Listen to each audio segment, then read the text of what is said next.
Okay, let's talk about point number 2, and that's the start of this super cycle. We're going to stick a graph on the screen that talks about maybe the hangover that we had from 2022. Can you walk me through this concept? Because again, when you and I sat down in 21 in September, October, it was Bitcoin all-time high. Then we went through what people in crypto said was probably the most brutal winter they've ever seen. Yeah. Talk to me about that. What happened? How did you feel going through that? Yeah, absolutely. And I know it's a bit of a bold statement, as you said earlier, as we were chatting before the show, wasn't it before the super cycle, or isn't it the next one the super cycle? But the way I would define it is really by measuring global liquidity. And global liquidity can be broken down into 2 core segments: institutional capital and retail capital. And I think, as you know, obviously with ETF and Ethereum ETF as well, not just the Bitcoin one, and they're predicting other ETFs, the institutional interest is definitely starting to come here. And they're some of the greatest investors of all time. The CEO of BlackRock, which, as you know, is the biggest financial institution in the world. They own literally everything. They are super bullish Bitcoin, and obviously they want to sell. There's some sort of incentive as well to do so, to share this positive sentiment. But to me, it's the start of the super cycle because we have institutional capital and retail capital.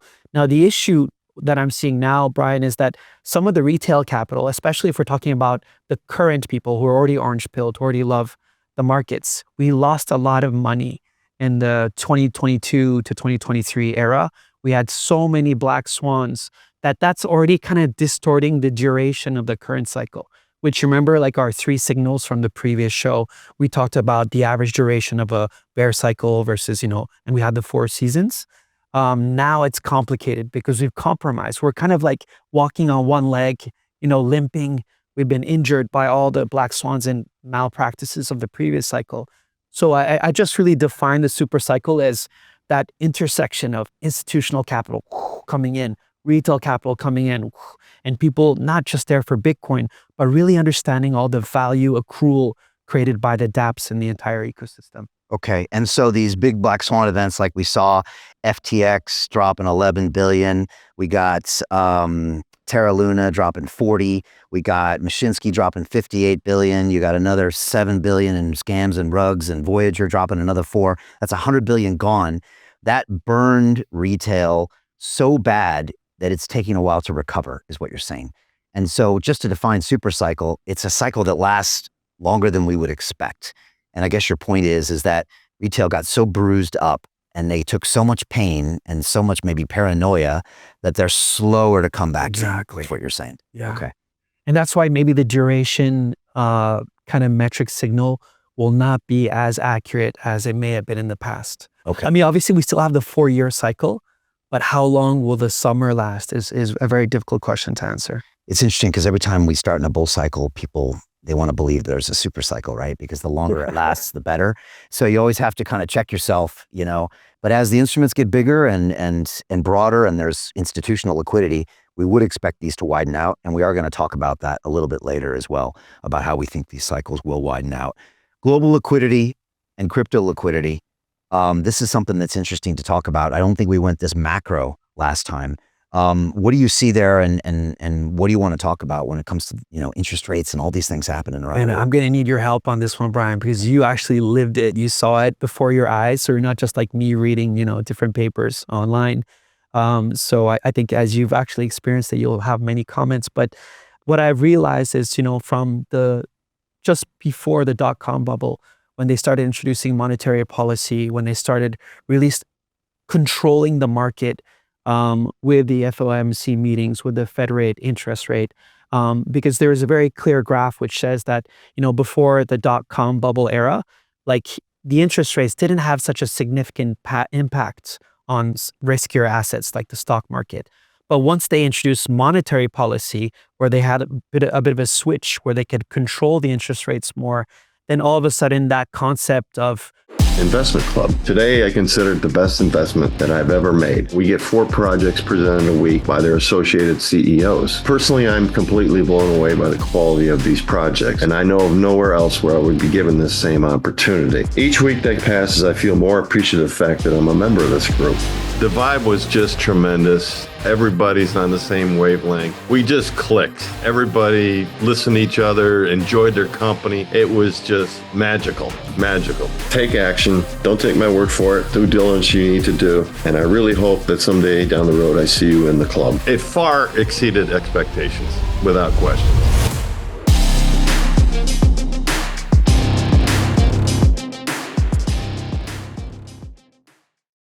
Risk on, risk off markets appeared, right? And so ever since that pre-dot-com bubble era, I would say early 2000s, with Matty Greenspan and all the guys that were working for the Fed, they realized that they can control this machine, this big financial machine a little more. And all of the investor sentiment would literally depend on this little switch that they have. And ever since that, right, for the past 20 years, Brian, you can see how important these meetings are on the sentiment of the market and how we see the future of the economy.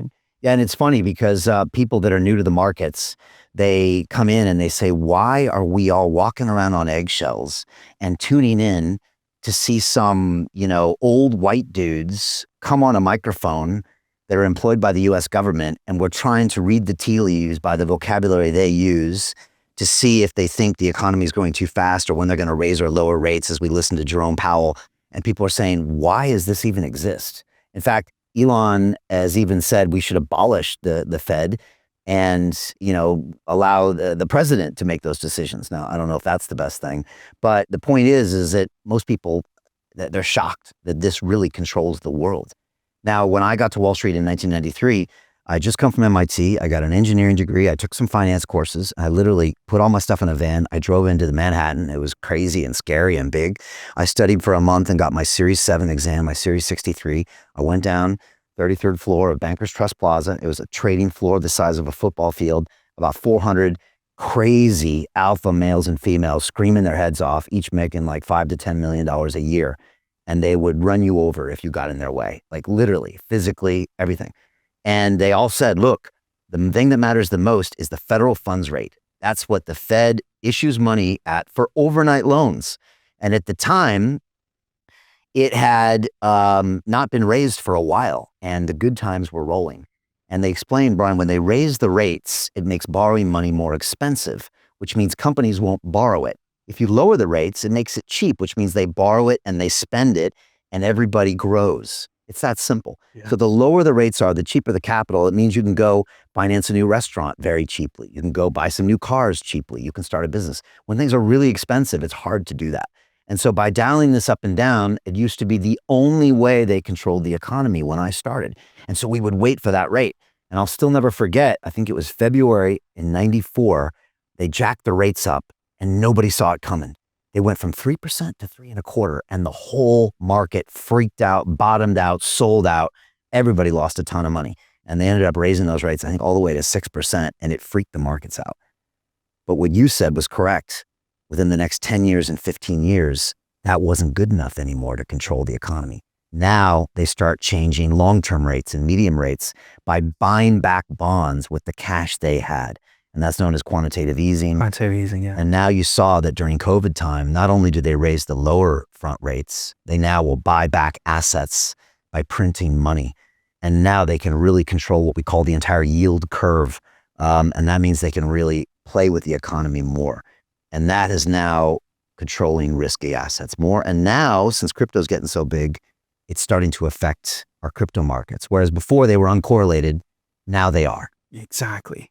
And I think your analogy with kind of like that toning up, toning down is the best analogy. It's almost like when they tone down, like the party is on, right? Like everyone's dancing, having a great time. As soon as they bring back up the interest rate hikes, it's like, oh, the party's over. Let's go back home. Yeah. So it's literally that switch. It's like a magic switch. and their remit is literally two things. It is to keep inflation at a target of 2%, yes, and to keep unemployment low. That's all they say they look at. And by the way, how do they calculate inflation? I mean, a lot of people correctly say their calculations are terrible. Yeah. Because they don't put rent in there. They don't put housing prices. They pick certain goods. And if you look at a place like Venezuela or some other countries, the government literally can play with that index. And if you think the US government is above that, like, you're kidding yourself. And so some people say that index is nonsense. It doesn't really reflect the prices people pay. And the only problem is Trump gets in and he says lower rates, because every president wants to ride a growing economy. And so I think handing it to the president is a bad idea, because any president will just drop rates to zero.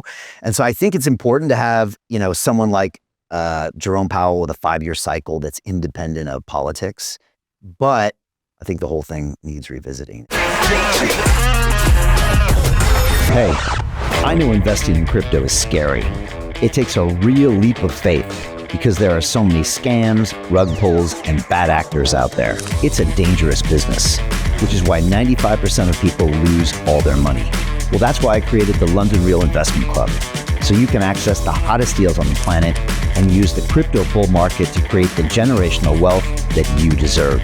Join my team of over 100 people from around the world that are making millions of dollars behind the scenes investing in blockchain, AI, Web3 games, DeFi, Bitcoin, and more. Don't miss out. Click the link below to book a call with one of my team now. But hurry, this bull market will end soon. I know investing crypto can be scary. That's why you gotta join the investment club. Pull the trigger. Let's do this.